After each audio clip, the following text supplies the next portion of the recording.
Hi, so I have two animations which I'm working on at the same time, and they are both taking longer than I anticipated. So I feel like I should post something. So I'm going to give you a realistic walkthrough of my animation process. I don't know.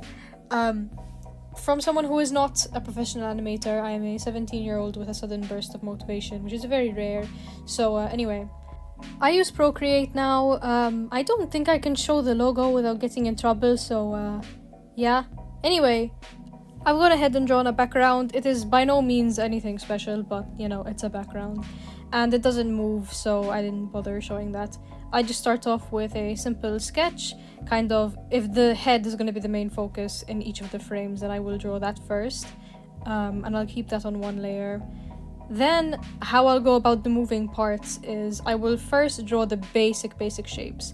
So if I'm drawing hands, I won't draw the entire hand straight away. First, I'll get a feel of the movement of where things are gonna go, and then once I have those, then I add in more details. And to me, details is, yes, fingers. At this point, I start adding the facial features, so it's easier for when I go in the line art with them. That was not English, anyway.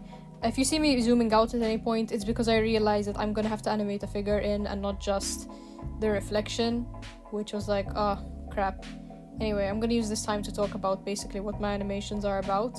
So I have one which is like the hot milk meme that came out, I think 2017, that's when it was popular.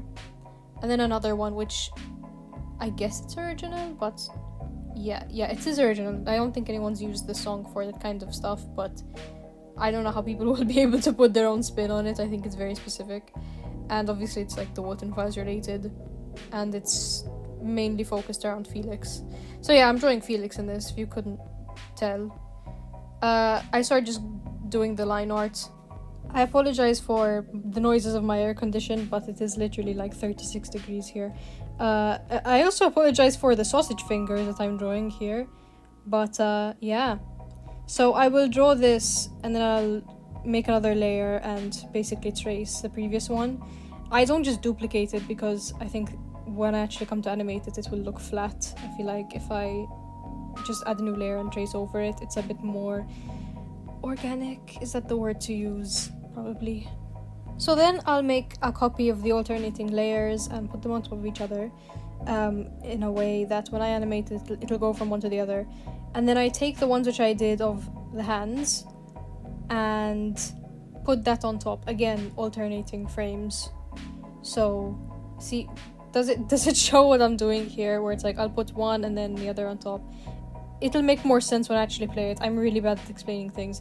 But I made a copy of the initial face layer at the bottom and put it in its own group so I don't get confused where it is. So then I can use it later for the other frames. So you know how I said I put the first two layers in a group together? So I take one of those and then I duplicate it and I put it on top of what I've just done.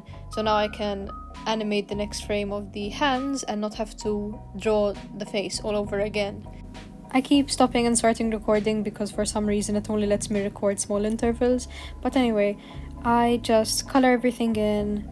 I have a layer underneath my line art for each frame and then add that all together. I just merge everything together. And if I have kind of those similar line arts, like the traced ones, I'll use the same color. I won't color the whole thing again because, I mean, it still looks fine.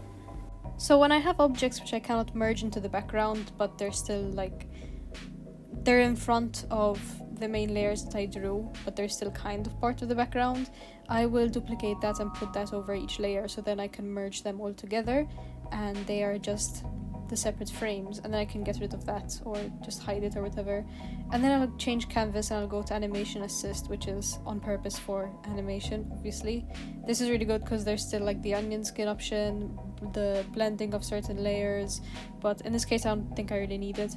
And this is where the whole alternate line art thing comes in, where I can duplicate certain frames and then put them in front of each other just to make it longer, I guess.